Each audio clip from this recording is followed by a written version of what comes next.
오늘 우리에게 주신 하나님의 말씀은 로마서 12장 2절 말씀입니다. 한 절 말씀인데요, 다 함께 한번 봉독하도록 하겠습니다. 함께 읽겠습니다. 시작.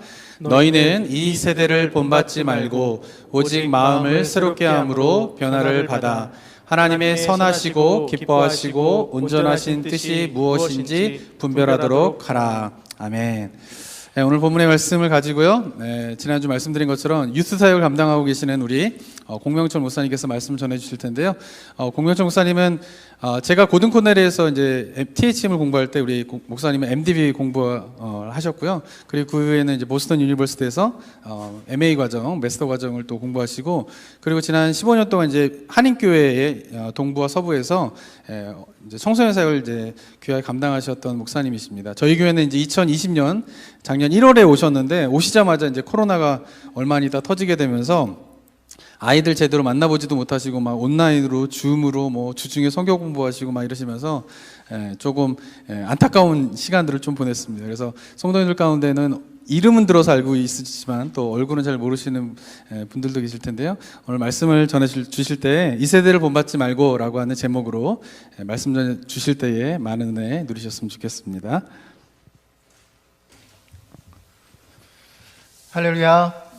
네, 반갑습니다. 중고등부를 담당하고 있는 공문철 목사입니다. 네, 기도하고 말씀 전하도록 하겠습니다. 모든 만물을 창조하신 창조자이시고 모든 일을 주관하시는 주관자, 통치자이신 하나님, 그 아버지의 이름을 높여드립니다. 우리를 하나님의 자녀로 삼아주시고 하나님 나라의 백성으로 삼아주신 그 은혜를 감사드립니다. 그 은혜 때문에 우리가 이 자리에 있을 수 있음을 고백합니다. 이 시간 성령을 우리 위해 보내주시고, 그래서 우리가 아버지의 말씀이 깨달아지는 역사가 있게 하여 주시옵소서. 오직 하나님만이, 아버지만이 영광을 받으시는 시간이 되게 하여 주시옵소서. 감사합니다. 예수님 이름으로 기도합니다. 아멘. 네, 오늘은 이 세상의 패턴을 본받지 말고라는 제목으로 로마서 12장 2절 말씀으로 중고등부 사역에 관한 말씀을 전해드리려고 합니다. 제가 나성 북부교회 중고등부 사역자로 하나님께 받은 사명은 복음을 제대로 전하는 일입니다. 우리가 알고 싶은 궁금증을 해결하는 것이 아니라 하나님께서 우리에게 주신 말씀이 무엇을 뜻하는지 그것을 전하는 일인 것입니다. 우리의 현실적인 삶의 문제를 해결하는 것이 아니라 하나님의 뜻이 무엇인지, 하나님의 계획이 무엇인지, 하나님의 방법이 어떠한지를 깨닫게 하는 일입니다. 하나님의 말씀을 가지고 내 주변의 사람들과 환경을 바꾸려고 하는 것이 아니라 이 복음을 통하여서 나의 정체성을 알아가고 성령님이 내 속에 역사하셔서 내가 변화가 되는 그런 은혜를 경험하는 것입니다. 그래서 지난 2020년에는 기독교의 기본교회를 중심으로 말씀을 전했고, 올해는 진정한 교회가 무엇인지, 어떤 의미인지, 기독교인으로 사는 삶은 어떤 것인가에 대한 것을 말씀을 나누고 있습니다. 제가 말하는 것이 어떻게 너무 당연한 말이라고 생각이 되십니까? 성경은 그렇지 않다라고 우리에게 말씀하십니다. 하나님의 복음이 깨달아지고 하나님의 뜻이 무엇인지 깨달아지고 하나님 누구신지 깨달아지는 그런 일들이 당연하고 자연스럽게 이루어지지 않는다라고 말씀하십니다. 유대인들은 이 성경을 보고 자신들의 아주 자랑스러운 역사라고 이야기를 하지만, 제가 봤을 때 성경은 이스라엘 백성들의 끊임없는 하나님을 배신하고 배반하는 역사라고 저는 이해하고 있습니다. 그만큼 쉽지 않다라는 겁니다. 하나님의 그 사랑을 우리가 말씀을 깨닫기 어렵다는 겁니다. 하나님의 사랑 매일매일 잘 느껴지십니까? 그래서 매일매일 성령의 충만함을 느끼십니까? 오늘 본문 내용에 있는 로마서에 대해서 잠시 살펴보겠습니다. 로마서는 사도 바울이 이방인들이 다수였던 이방인과 유대인이 함께 있는 로마 교회에 AD 57년에서 58년도에 고린도에서 썼다라고 알려져 있습니다. 바울은 이 서신에서 그리스도 안에서의 연합을 강조합니다. 하나님의 공동체를 강조하고 있습니다. 이 배경을 잠시 보면 비기독교인 로마 역사학자 수에토니우스가 적은 글이 있습니다. 이 글라우디오 황제 때 AD 49년에서 50년이죠. 이 로마학자는 이렇게 기술합니다. 그리스도라 불리우는 자의 선동으로 로마에서 폭동이 일어나 로마에 살던 유대인들을 로마 밖으로 다 축출했다. 그렇게 로마 교회에 있었던 유대인 그리스도인들이 로마에서 다 축출이 된 거죠. 그리고 약 5년 후에 이 유대인 그리스도인들이 다시 로마 교회로 돌아오게 됩니다. 이때 돌아온 유대인 그리스도인들은 로마 교회의 관습과 관행을 봅니다. 근데 이 로마 교회의 관습과 관행이 비유대화 되었다는 겁니다. 다시 말해 유대의 문화와 달라졌다라는 것을 발견을 하게 됩니다. 그래서 이들은 아주 화가 났습니다. 그래서 이들이 이 사건으로 인해서 갈등이 일어났고, 바울이 이 서신을 쓸 때에는 이 공동체는, 로마 교회는 이미 분열이 되어 있는 상태였던 겁니다. 이 로마 교회 교인들은 예수님을 따르는 방식에 대해서 의견이 달랐습니다. 유대인 그리스도인들은 이방인 그리스도인들도 안식일과 유대의 음식의 법과 그리고 할례를 받아야 된다고 주장했습니다. 이 사실은 이 글을 쓴 사도 바울, 정말 정통 유태인이었고 정말 정통 바리새인이었던 바울이 이것을 누구보다도 더 잘 이해하고 있는 사람이었습니다. 그래서 바울은 로마서에서 복음을 이렇게 전하고 있습니다. 하나님께서 독생자이신 예수 그리스도를 인간을 위한 속죄물로 보내주신 것, 이것이 기쁜 소식, 복음의 핵심이라고 말씀하고 있습니다. 이 믿음을 통해 어느 누구나 의롭다고 칭함을 얻을 수 있게 된 것, 이신칭의를 말하고 있습니다. 이신칭의 믿음으로 구원을 받는다는 것. 우리한테는 너무나 자연스러운 이런 구원의 말씀이지만 이 유대인들에게는 정말로 수용하기 어려운 이 말씀을 전하고 있는 것입니다. 로마서 1장 17절이 이 모든 것의 그 핵심 구절인데요. 다 같이 한번 스크린을 보고 읽었으면 좋겠습니다. 시작. 복음에는 하나님의 의가 나타나서 믿음으로 믿음에 이르게 하나니 기록된 바 오직 의인은 믿음으로 말미암아 살리라 함과 같으니라. 아멘. 인간은 스스로 구원할 수 없는 죄인이고 어떤 일을 통해서도 의인이 될 수 없습니다. 이 구원은 하나님의 일입니다. 하나님께서 하신 일입니다. 하나님의 역사인 것입니다. 하지만 기존의 유대인들, 바리새인들이 믿던 것, 무슨 내용입니까? 모세의 율법과 유대의 관습을 잘 지키면 의인이라 칭함을 받을 수 있고 구원을 얻을 수 있다라는 가르침입니다. 이것은 바울이 전하는 복음과는 전혀 다른 것입니다. 게다가 로마서는 단순히 믿음으로 의롭게 된다는 것에 그치지 않습니다. 로마서 12장부터 이 믿음이 어떻게 삶으로 나타나야 하는가를 강조하고 있습니다. 그리스도인들은 예수님의 의를 입은 자로서 이에 걸맞는 행함을 매일의 삶 속, 우리의 일상 속에서 보여주어야 한다는 것입니다. 왜냐하면 삶과 분리된 복음은 존재할 수 없기 때문입니다.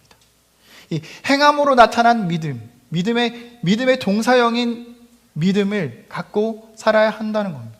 우리가 명사형의 믿음이 아니라 동사형의 믿음을 가지고 살아야 한다라고 말씀합니다.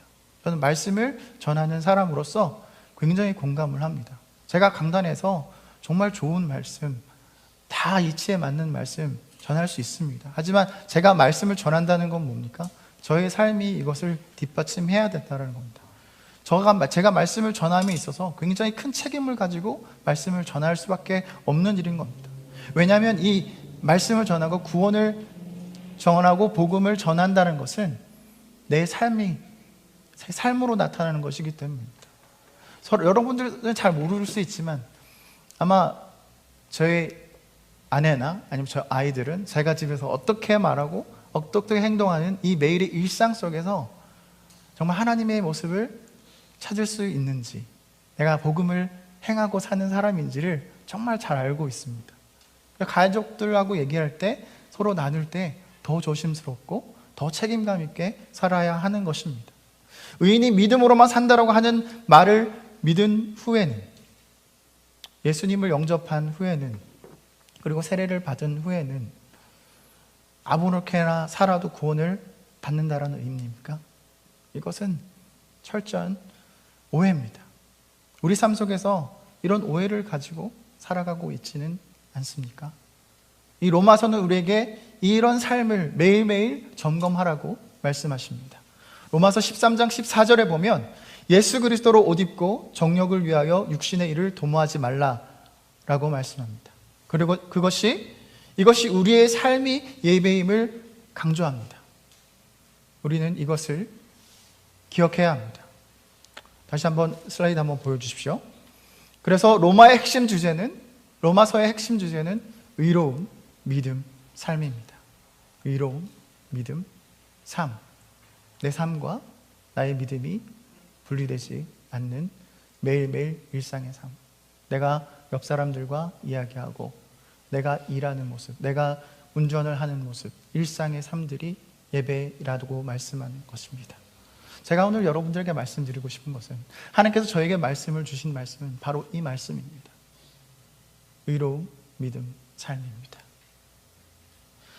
로마 교회에서 유대인 그리스도인들이 교회의 관습이 비유대화되어 있다는 것에 큰 불만이 있었고, 이로 인해 로마 교회는 분열이 되었습니다. 여러분들은 어떻게 생각하십니까? 유대인 그리스도인들은 자신의 문화와 편견에서 자유롭게 되지 못했다라고 저는 생각합니다. 그래서 그들은 본인의 주장들을 내세우기 시작한 것입니다. 예수님을 믿는 것과 함께해서 행위에서도 정통적인 율법을 지켜야 하지만 온전한 구원을 얻을 수 있다라고 이 사람들은 주장합니다. 내가 할 수 있는 좋은 것들은 다 하고, 할 수 있는 것들은 다만 할 수 있다면 무리를 해서라도 다 해야 되지 않겠습니까? 이렇게 이 사람들은 이야기하는 겁니다. 어떻습니까? 논리적이고 합리적이고 맞는 말인 것 같지 않습니까? 그렇게 해야지 완전한 구원을 얻을 수 있을 것 같지 않습니까? 우리 인간들은, 이 세상은 정당성이 중요하고 정통성이 중요합니다. 그리고 문서들, 서류들이 중요합니다. 하지만 교회는 교회다워야 한다고 저는 믿습니다. 이 교회 강단에는 하나님의 말씀만이 전해져야 된다고 생각합니다. 세상의 법과 하나님 법이 너무 다른데 믿지 않는 사람들이 하나님 말씀을 들을 때에 마음에 불편함이 없고 이해가 되지 않는 것이 너무 당연한 일이 아닙니까? 우리 마음에 불편함이 있어야 하는 것이 당연한 것이 아닙니까? 설교는, 하나님의 말씀은 이치에 맞는 말, 감동이 되는 말을 하는 것이 아니라고 저는 믿습니다. 우리의 눈물과 콧물을 쏙 빼놓는, 우리의 감정을 자극하는, 우리의 감정이입을 극대화시키는 그런 명설교, 그런 명강의가 아닙니다. 설교는 하나님의 말씀이 설교자를 통해서 대언되어지는 일입니다. 그래서 베드로 후서에 거짓 교사들이 등장을 하고 있는 것입니다. 정말로 우리의 마음을 건드리는 말들, 정말 우리의 공감을 듣는 말들, 그렇지, 맞아, 이런 말들을 너무 잘하는 거짓 교사들이 생겨나는 겁니다. 왜일까요? 사단이 일하고 있는 것입니다. 사단이 하나님의 그 말씀이 전하지 못하도록 방해하고 있는 것입니다. 이 교회의 강단이 바로 영적인 전쟁인 것입니다. 그리고 우리의 삶이 영적인 전쟁인 것입니다. 우리 삶 속에서 사소한 것부터 시작해서 얼마나 우리가 선택을 할 일들이 많습니까? 차를 몰고 가는데 앞 사람이 너무 제일 빠른 길로 가는데 속도가 안 나요. 그러면 어떻게 됩니까? 크락션을 울리고 하이라이트를 켜고 그러고 싶지 않습니까? 신호가 가는데 거의 다 왔는데 파란불이었는데 갑자기 주황색 불로 노란색 불로 바뀝니다. 그 순간 고민을 하죠. 브레이크를 빨리 밟아야 되나? 악셀레이터를 빨리 밟아야 되나?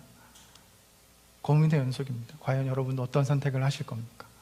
이런 사소한 문제 하나하나도 영적인 전쟁이라 할 수 있습니다. 이 영적인 전쟁을 오늘 본문인 로마서 12장 2절에는 이렇게 말씀합니다.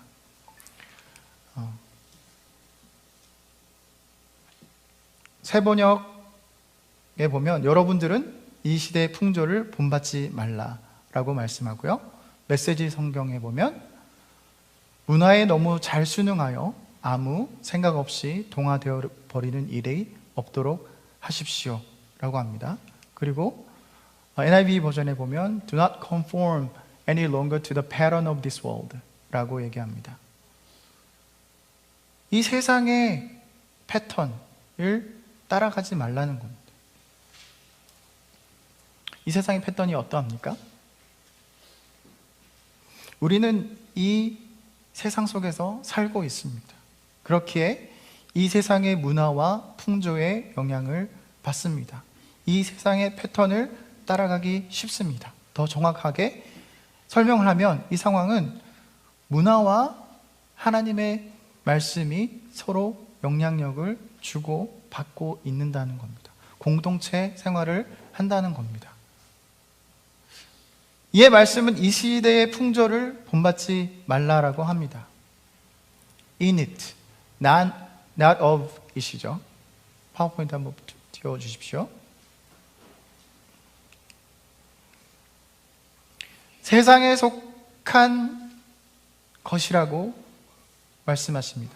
세상의가 아니라 세상과 같이가 아닙니다. 이 말씀은 세상을 떠나서 혼자 살아라 라가 아니라 사람들과 어울려 함께 서로 살아라 라고 말씀하시는 겁니다. 세상을 떠나서 혼자 살아라가 아니라 사람들과 어울려 살아라 라고 말씀하시는 겁니다. 산속에서 혼자서 기도하고 말씀 연구하는 것이 아니라 하나님께서 주신 공동체와 함께 서로 교제하고 서로 훈련되어지고 서로 단련시키라는 말씀이신 것입니다. 이 세상의 패턴을 따라가면 어떻게 됩니까? 이 세상의 사고와 생활을 들을 때 내 마음속에 아무런 불편함을 느끼지 못한다면 이미 그 상황은 이 세상의 패턴을 따라간 것입니다. 어쩌면 이 세상의 것들을 하나님보다 더 사랑하고 더 바라고 더 추구하고 있을 수도 있습니다. 왜냐하면 이 세상의 것들은 지금 당장 더 쓸모있고 지금 당장 더 실용적이기 때문입니다. 마치 인스턴트 음식과 편의점 그리고 패스트푸드점들과 같이 말입니다. 얼마나 훌륭합니까? 얼마나 편합니까? 그리고 심지어 너무 좋지 않습니까? 패스트푸드 음식점 가보십시오. 얼마나 맛있습니까? 네, 제 딸이 제일 좋아하는 음식이 햄버거하고 컵라면입니다. 네, 그것을 끊을 수가 없습니다. 네, 놀랍지 않습니까? 이 세상이 그렇게 강력합니다. 우리 한국 음식이 얼마나 조리하기가 힘듭니까? 막 10시간씩 고와야 되는 음식들도 있고요. 정말로 정성과 노력이 많이 들어갑니다. 하지만 그런 음식들보다 컵라면 이러면 내가 껌뻑 죽습니다. 저는 저의 딸아이의 모습을 보면서 저의 모습을 돌이켜봅니다. 이 세상에 좋은 것들, 그런 것들을 내가 하나님보다 더 간절히 찾고 있지는 않은지 말입니다. 이 세상의 패턴은 너무나 설득력이 있고 좋아 보입니다. 더 나은 삶, 더 편안한 삶, 내 중심의 삶, 이기적인 삶, 인간의 중심의 삶을 주장합니다. 얼마나 말이 좋습니까? 하지만 이 말은 결국 인간 중심의 삶, 하나님과 떨어져 있는 삶을 뜻합니다. 이 말은 다시 말하면 하나님이 더 이상 내 삶에 필요 없는 삶이다라는 것을 주장하는 것입니다. 이것이 죄가 아닙니까? 성경은 이것이 죄라고 우리에게 말씀하고 있습니다. 하나님을 멀리하는 삶, 하나님의 말씀을 듣지 않는 삶, 하나님을 무시하는 삶, 하나님과의 관계를 끊어버리는 삶, 하나님 없이도 내가 살아가는데 내 일상에 전혀 문제가 되지 않는 삶, 이것이 죄라고 우리에게 말씀하고 있습니다. 우리는 죄인입니다. 이것을 인정을 해야 합니다. 이 로마서 3장 10절에 보면 인간의 죄성에 대해서 아주 명확하게 지적합니다. 의인은 하나도 없다라고 이야기하고 있습니다. 결과적으로 인간은 자신의 행위나 유대계의 율법을 지킴으로써 의롭게 될 수 없습니다. 오늘 본문에서 로마 교회의 유대인 그리스도인들이 하려고 했던 일이 바로 죄이지 않습니까? 자신의 편견, 자기 중심, 남을 내 뜻대로 조종하려는 것이 그 죄입니다. 우리는 이 인간의 죄성으로 말미암아 우리 안에는 다른 사람에 대한 깊은 편견이 뿌리박고 있습니다.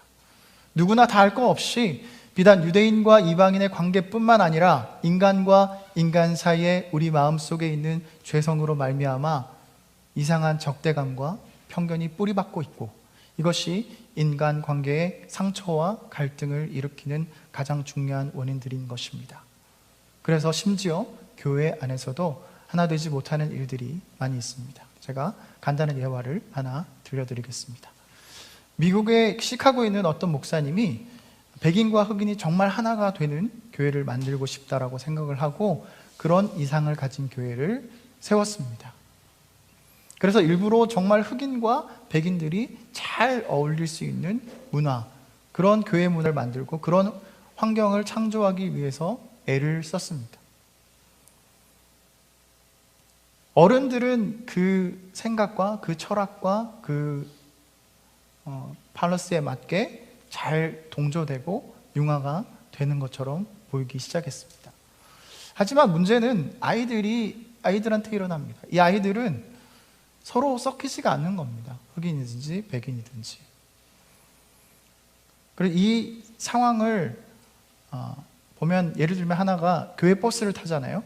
주일날 교회 올 때마다 버스를 타는데, 버스를 타면 쫙 갈라져 않습니다. 백인 아이들은 이쪽, 흑인 아이들은 이쪽.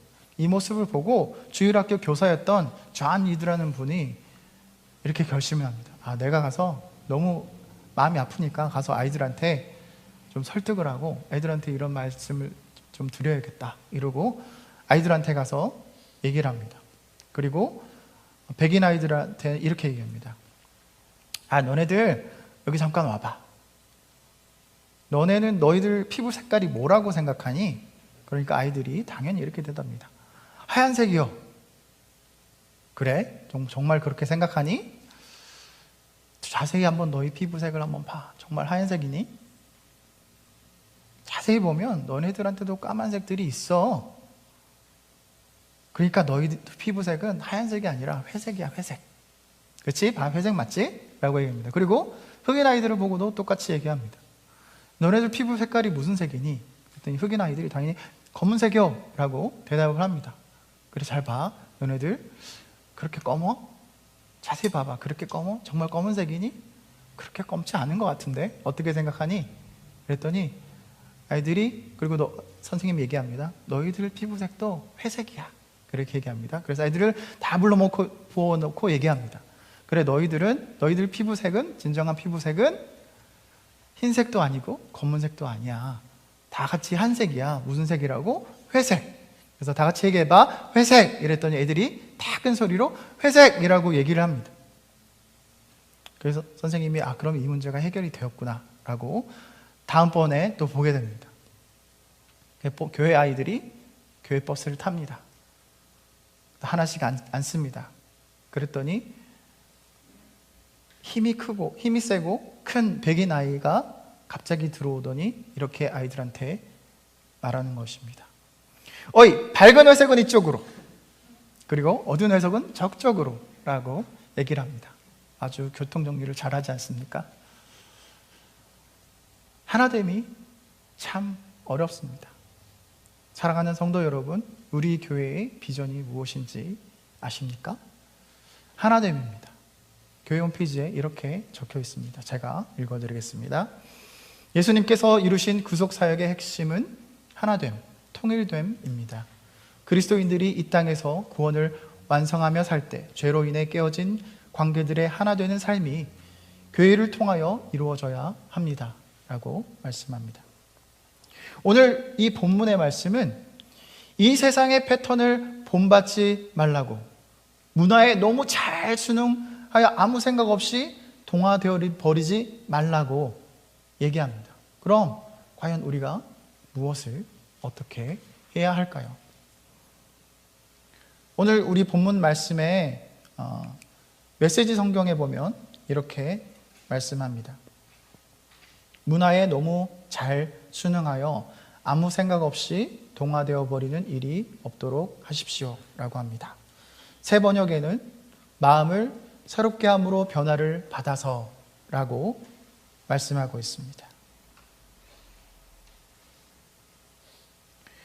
담임 목사님께서 이 로마서 12장 1절에서 8절을 가지고 설교를 하셨어요. 한번 1919년 10월 30일 주일에 하셨는데 다들 기억하시죠? 네, 다들 기억하시리라 생각하고 제가 말씀 전하겠습니다. 이때 어떻게 말씀하셨냐면 이 마음을 새롭게 한다는 것에 대해서 풀어주셨어요. 이 마음을 새롭게 한다는 것은 몸을 움직이지 않고 머릿속으로만 혹은 마음속으로만 새롭게 한다는 말이 아닙니다. 새로운 지식을 머리로 깨닫는 것이 아니고 우리의 온몸을 전율하게 하고 눈물과 콧물을 쏙 빼내는 그런 감동을 시키는 글과 강연이 아니다라는 것입니다. 하나님을 아는 것, 하나님의 뜻을 이해하는 것, 하나님이 누구신지 아는 것, 이것은 머릿속으로만 이루어지는 머릿속의 행위가 작용이 아니다라는 것입니다. 나의 행동으로, 나의 일상으로, 나의 일상의 삶으로 하나님께 드려지는 삶의 예배, 이것이 12장 1절에서 나타나는 영적인 예배인 것입니다. 다 같이 12장 1절 말씀 보도록 하겠습니다. 개역개정으로 한번 다 같이 읽겠습니다. 시작. 그러므로 형제들아, 내가 하나님의 모든 자비하심으로 너희를 권하노니 너희 몸을 하나님이 기뻐하시는 거룩한 산 제물로 드리라. 이는 너희가 드릴 영적 예배니라. 메시지 성경은 좀 더 쉽게 우리에게 이렇게 설명합니다. 다 같이 읽겠습니다. 시작. 여러분의 매일의 삶, 일상의 삶, 자고 먹고 일하고 노는 모든 삶을 하나님께 헌물로 드리십시오. 하나님께서 여러분을 위해 하시는 일을 받아들이는 것이 바로 여러분이 그분을 위해 할 수 있는 최선의 일입니다. 아멘. 이 영적 예배는 우리의 일상은 이 공동체 생활과 연결이 되어 있습니다. 사람과 연결이 되어 있지 않으면 진정한 영적인 예배가 아니다라는 말씀입니다. 사람과 만나서 서로 사랑하고 영적인 관계를 맺지 않으면 마음으로 새롭게 함이 될 수 없다라는 겁니다. 그래서 변화함을 받을 수 없다라는 말입니다. 다시 말해서 로마서에서 말하는 구원은 개인적인 구원이 아닙니다. 나 혼자 예수님을 구주로 영접을 하고 기도하고 그래서 얻을 수 있는 구원이 아니다라는 말씀입니다.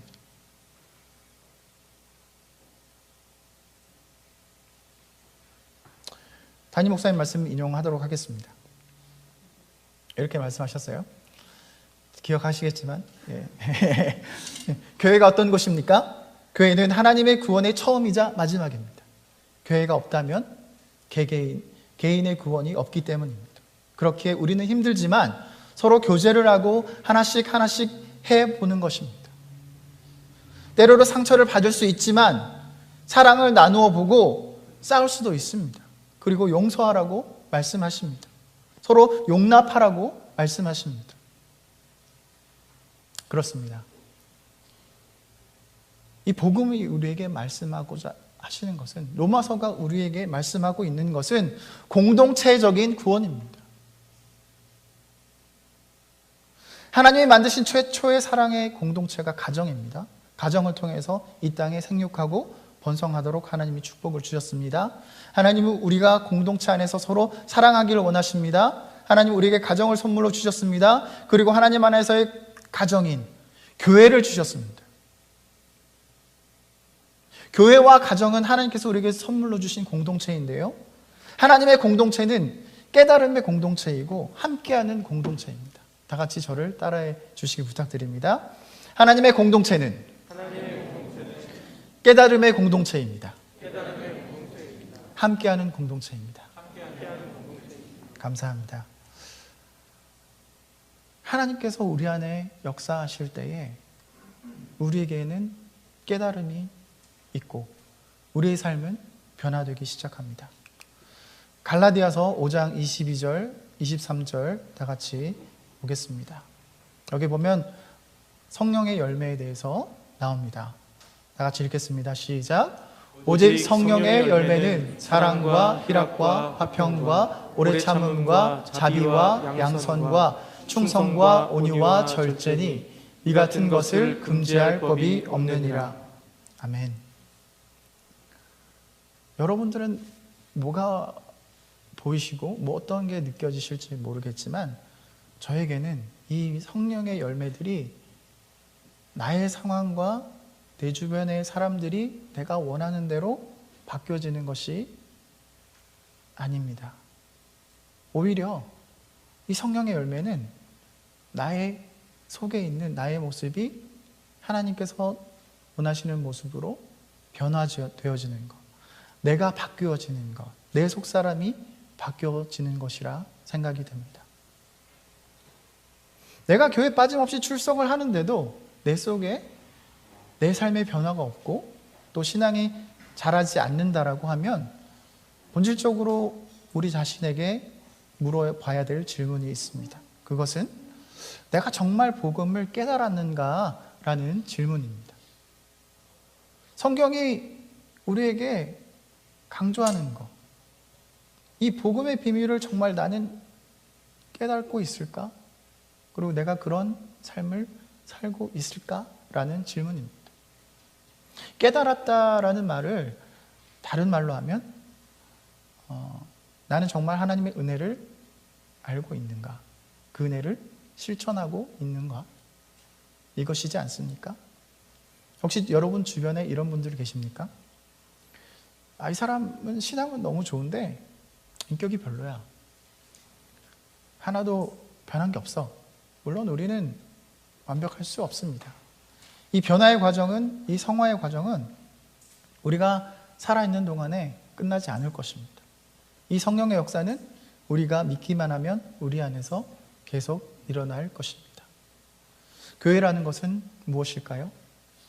바로 복음의 비밀, 하나님의 뜻을 깨닫고 하나님의 은혜를 계속 경험하는 공동체인 것입니다. 가정과 교회는 함께하는 공동체입니다.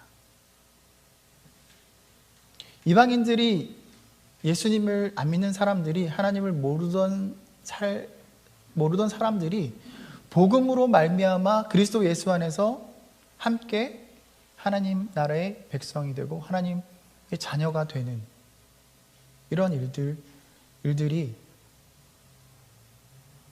이 유대인들에게 전혀 맥센스가 되지 않습니다. 하나님 우리를 사랑하시고 복을 주시려고 합니다.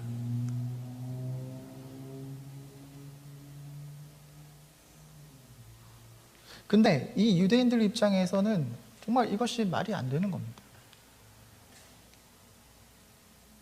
이것이 어떻게 가능한 일이고 정말 상상조차 안 되는 일이라고 유대인들은 생각합니다. 왜냐하면 이 유대인들은 오래 세월 동안 잘못된 선민 사상에 사로잡혀 있기 때문입니다. 하나님이 우리 백성을 사랑하시고 선택하여 주셨다라는 굉장히 큰 자부심이 있습니다. 좋은 선민의식은 필요하죠.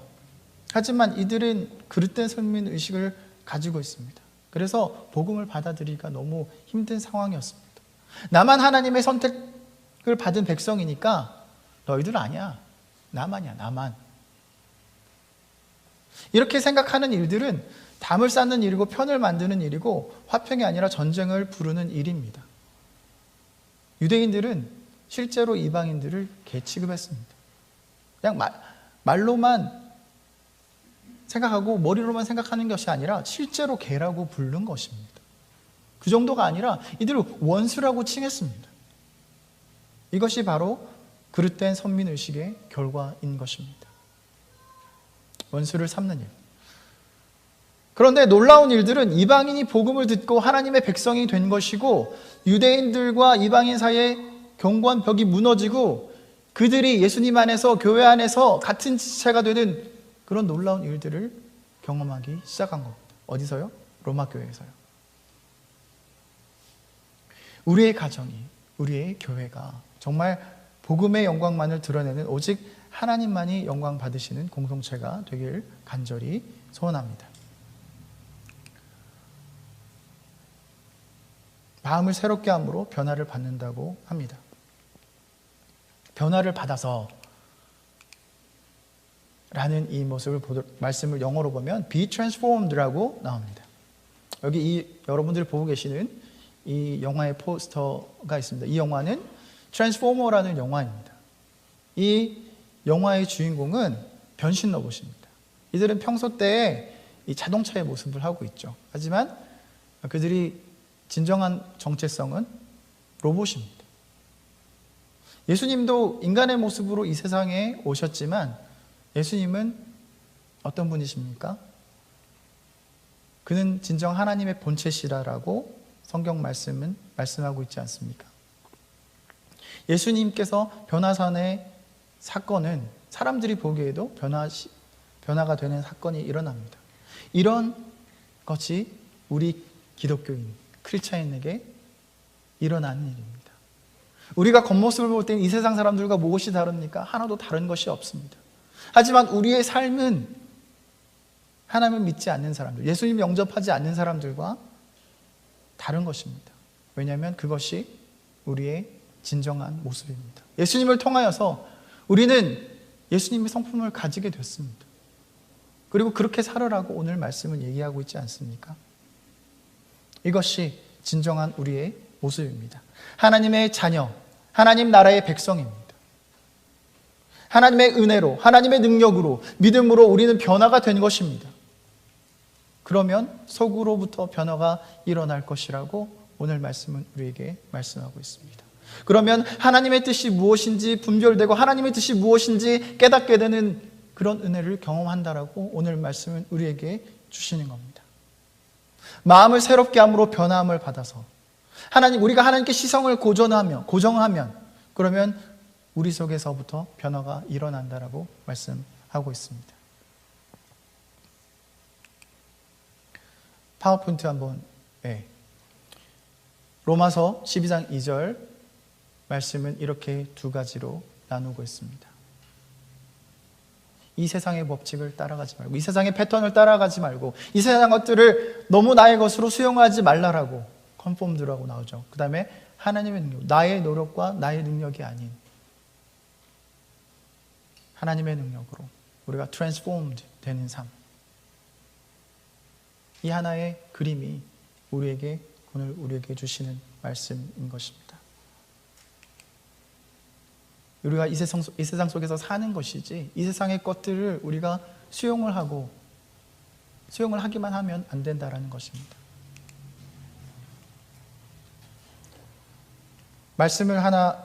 오늘 말씀을 다시 한번 다 같이 읽었으면 좋겠습니다. 세번역 성경으로 한번 읽고요. 메시지 성경으로 한번 읽었으면 좋겠습니다.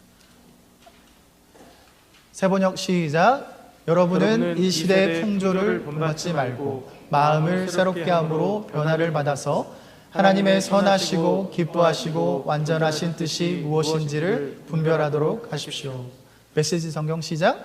문화에 너무 잘 순응하여 아무 생각 없이 동화되어 버리는 일이 없도록 하십시오. 대신에 여러분은 하나님께 시선을 고정하십시오. 그러면 속에서부터 변화가 일어날 것입니다. 아멘. 오늘 말씀 마무리하겠습니다. 저는 미국 여러 한인 교회에서 교육부 사역을 15년간 해오고 있습니다. 제가 섬겼던 교회들마다 학부모님들이 저에게 오셔서 하는 이야기들이 있습니다. 전도사님, 목사님, 우리 교회 아이들은 참 착합니다. 그런데 컴퓨터 비디오 게임만 너무 열심히 하는 것이 문제입니다. 아이들이 게임을 안 하게 해주세요. 그리고 제가 한국말을 좀 할 줄 아니까 이렇게 말씀하시는 분들이 계십니다. 우리 아이가 한국말을 좀 하게 해주십시오. 그때는 지금처럼 BTS가 없었고 우리가 너무 유명한 코리안 드라마가 없었던 시절이죠. 학부모님들이 저에게 와서 한결같이 현실적인 문제들을 말씀해 주십니다. 그리고 가정에서 해결할 수 없는 실용적이고 현실적인 문제들을 해결해 주기를 바라셨습니다. 여러분들은 우리 나성 북부교회 중고등부 사역에서 어떤 것을 보기를 원하십니까? 많은 수의 아이들이 모이기를 원하십니까? 저와 선생님들이 아이들에게 리더십 훈련과 영성 프로그램을 하기를 원하십니까? 다양한 액티비티를 재밌고 창조적으로 하는 것이 보고 싶으십니까? 예를 들면 한국 예능 프로그램인 러닝맨과 비슷하게 수련회 프로그램을 진행을 하고 저와 선생님들이 아이들의 관심과 기호에 맞게 설교와 성경 공부를 해서 아이들의 마음을 사로잡아서 비디오 게임을 더 이상 안 하게 되고 TV를 더 이상 보지 않고 유튜브에 빠져 있지 않는 삶을 보기를 원하십니까? 저는 하나님께서 우리에게 무엇을 말씀하시고자 하는 그 말씀을 전하는 데 관심이 있습니다. 성경이 우리에게 무엇을 말씀하시고자 하는지 그것을 나누는 데 소명이 있고 소망이 있습니다. 사랑하는 성도 여러분, 우리의 자녀들을 위해서 기도를 부탁드립니다. 하나님의 아름다운 공동체가 되시기를 부탁을 드립니다. 우리의 일상이 하나님께 드려지는 예배로 드려지는 삶을 살기를 원합니다. 우리의 삶으로 예배를 드리는 공동체가 되기를 소망을 합니다.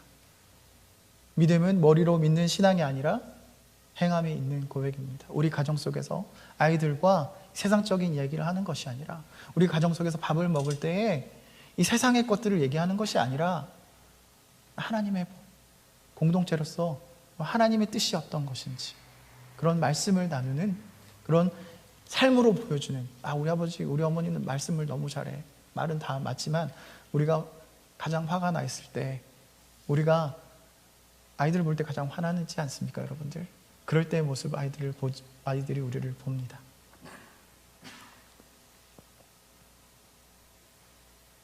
하나님은 우리를 사랑하시고 그래서 선물로 하나님의 공동체를 선물로 주셨습니다. 복음이 말하는 하나님의 공동체는 깨달음의 공동체이고 함께하는 공동체입니다. 내 생각대로 내 주변의 것들이 변화시키는 것이 아니라 내 주변이 주위가 바뀌어지는 것이 아니라 하나님께서 내 속에 역사하셔서 내가 변화해지는 삶을 말하는 것입니다. 이 공동체를 통하여서 내가 변화지고 단련되어지는 삶을 우리에게 말씀하시는 것입니다. 그래서 내가 이 세상의 중심이 아니고 나의 주인이 내가 아니라 하나님이 나의 주인이시고 하나님이 내 삶의 통치자가 되신다라는 고백을 하는 것입니다. 이것이 성령의 열매이고 관계성의 변화가 나타나는 것이 성령 충만임을 저는 믿습니다. 우리가 건강한 하나님의 공동체가 되지 못하는 이유는 바로 우리의 죄성 때문입니다. 우리는 죄인입니다. 그래서 우리는 하나님이 필요합니다. 기도하시겠습니다. 하나님, 우리를 사랑하여 주시고 공동체를 선물로 주신 것을 감사드립니다. 이 하나님의 공동체를 통하여 복음을 깨닫게 하여 주시옵시고 복음 안에서 서로 기뻐하고 슬퍼하고 사랑을 훈련이 되게 하여 주시고 그래서 배우게 하여 주시옵소서. 내 주변을 바뀌어지는 것이 아니라 나의 문제들이 해결되는 것이 아니라 나의 인격이 하나님처럼 되기를 복음으로 변화되기를 원합니다. 나의 공동체 속에서 관계성의 변화가 나타나는 그런 충만함을 우리에게 주시옵소서. 주님, 우리 삶 속에 역사하여 주시옵소서. 나를 변화시켜 주시옵소서. 감사합니다. 이 모든 말씀 예수님 이름으로 기도합니다. 아멘. 이 시간에 한번 기도하는 시간 갖도록 하겠습니다. 저는 이제 목사님 말씀 드리면서 보통 지금까지 한인교회 또는 한국에서 청소년 사역에 대한 초점을 맞출 때 어떻게 초점을 맞추냐면은 어떻게 하면 문화적인 접근을 할까에 초점을 굉장히 많이 맞췄습니다. 문화적으로 아이들이 그들이 갖고 있는 문화를 교회에서 어느 정도 이렇게 어댑트 해가지고 그들과 같이 어떻게 이렇게 다리를 만들고 또 어떻게 하면 그들과 접근할 수 있을까 이런 데 굉장히 포커스가 맞춰진 사역이 청소년 사역의 모습이었습니다. 그러나 우리도 알고 있지만 그렇게 한인교회, 한국교회가 지난 10년, 20년 동안 그럼 어떻게 문화적으로 아이들을 접근할까 이런 거에 초점을 맞췄지만 결과는 교회를 결국 떠나는 것이었습니다. 저는 오늘 목사님 말씀 설교 들으면서 우리가 청소년 사역을 생각할 때에 그런 패턴이 아니라 어쩌면 본질적으로 그 복음 안에서 아이들이 어떻게 변화가 되어질 건가가 우리의 기도의 제목이 되어야 되지 않은가라는 생각을 좀 많이 해보게 됩니다. 정말 그래야지만이 이 세대의 풍조가 얼마나 거칠게 휩쓰게 우리에게 다가오고 있습니까? 그런데 복음 안에서 아이들이 진짜 트랜스포럼 돼야지만이 그 변화가 있어야지만이 그 세대를 거슬러서 올라갈 수 있는 믿음의 자녀로 성장할 수 있을 거라고 생각이 듭니다.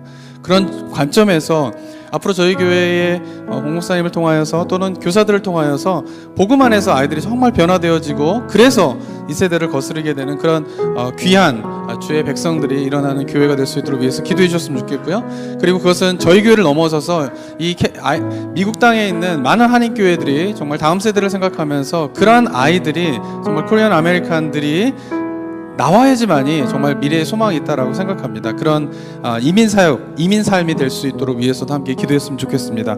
그리고 우리 자녀들, 우리 손자들, 손녀들 위해서 함께 기도하면서 나아가도록 하겠습니다. 함께 기도하도록 하겠습니다. 아버지 하나님 네 감사드립니다.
사랑과 은혜가 충만하신 하나님 아버지, 예수 그리스도가 이 땅에 오셔서 십자가의 죽으심으로 그 보혈의 능력으로 우리에게 새로운 기쁜 소식, 복음을 우리에게 전해주신 하나님의 은혜에 감사드립니다.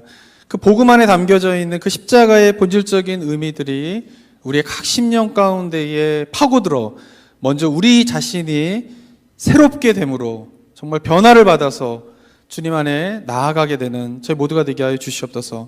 그러나 이것이 이곳에 있는 성도님들의 삶의 모습뿐만 아니라 다음 세대의 청년들, 청소년들, 어린아이들의 모습 속에서도 그 복음의 본질이 그들의 심령을 파고들어 그들의 내면에서부터의 변화가 일어나게 되는 그런 모습들이 일어나는 교회가 될 수 있도록 나성북부교회를 주님 축복하여 주시고 또 사용하여 주시고 은혜 허락하여 주시옵소서.